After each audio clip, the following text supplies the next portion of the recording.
Good morning, everyone. Kape tayo. So, happy Monday, guys. So, ayan.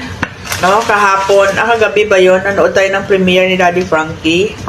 No, so, napapaisip talaga ako doon, guys. No, imagine, may nakuha si Kuya Oliver na ayuda na 10,000 mula doon sa Region 1 office ng DSWD. Tapos, nung kinuha ni Kuya Oliver yon, pinatabmark siya, tapos pinicturean na hawak niya yung sobre na may laman na 10,000 kasi para sa kanya yon, financial assistance yon sa kanya, no? At siya yung nakatabmark doon, pinicturean siya, hawak yung sobre. Tapos pagdating nun sa bayan nila sa Paneke, kinuha ng MSWDO nila, no, yung 10,000. No? Kasi sabi ni Ansing, yung pinaka-head daw ng DSWD doon sa bayan nila sa Paniki ang kumuha. So, ang pinaka-head ng DSWD sa municipal level, tinatawag po yan na MSWDO or Municipal Social Welfare Development Officer. No? So, siya na yung magtatago. Bakit? Bakit siya yung magtatago? Pwede siguro kung pinag-usapan ng buong pamilya na ipatago nila doon sa MSWDO nila yung 10,000. Pero kung yung MSWDO ang nag-insist or nagsabi na siya yung magtatago, no, it's a big no. Wala siyang karapatan, and besides, hindi ko alam kung pamilya siya or what, no? At saka wala doon sa poder nila si Kuya Oliver para siya yung humawak ng pera, no? Doon si Kuya Oliver sa kapatid niya, kay Ansing at saka kay Kuya JJ.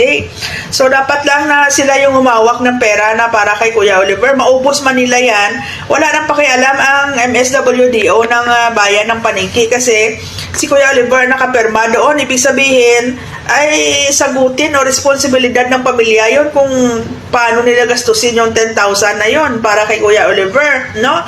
So dumadating, parang nakikita natin dito na may mali, no? Parang nagkaroon ng interest yung MSWDO nila doon sa pera na yon, di ba? Ang mga binibigay ng mga DSWD na ayuda, binibigay na yan sa mga tao, di ba? At saka binibigay ng buo yan, hindi yung punta ka dito bukas, kuha ka ng 500 kung kailangan mo. The next day, pag kailangan mo ng 300 pambili ng kape mo doon, kuha ka ng 5 nito. Walang ganon. At saka, hindi nila maobligar na i-liquidate ng MSWDO or i-itemize yung mga pera na kinukuha doon kasi wala namang pananagutan yung MSWDO doon sa Region 1 na nagbigay ng pera kasi si Kuya Oliver nakapirma doon, hindi ang MSWDO. There's something wrong, guys, no? Kaya pati si Daddy Frankie naguguluhan. Anong nangyari? No? So, bakit kaya, no? So, sa mga DSWD dyan, no?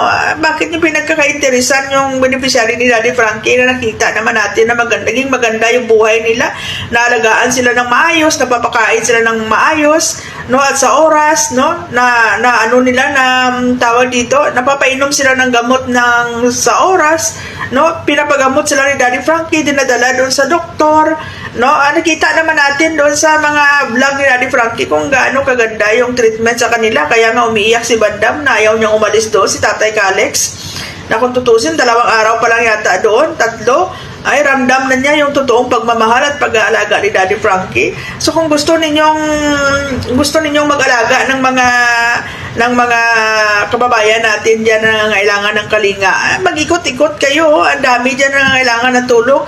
Maganda na yung sitwasyon ng mga beneficiary ni Daddy Frankie. Dapat pasalamat pa nga kayo kasi nabawas-bawasan ni Daddy Frankie yung trabaho nyo. Tapos ngayon yung beneficiary ni Daddy Frankie, yun pa yung pinag-iinitan ninyo, di ba? Dami dyan, no? Pakalat-kalat to. Tulungan nyo, di ba? May punto ang gobyerno para dyan. Gamitin ninyo, hindi yung assistance na binibigay dyan sa beneficiary, yun pa yung pagkakainteresan nyo. My God, what's happening?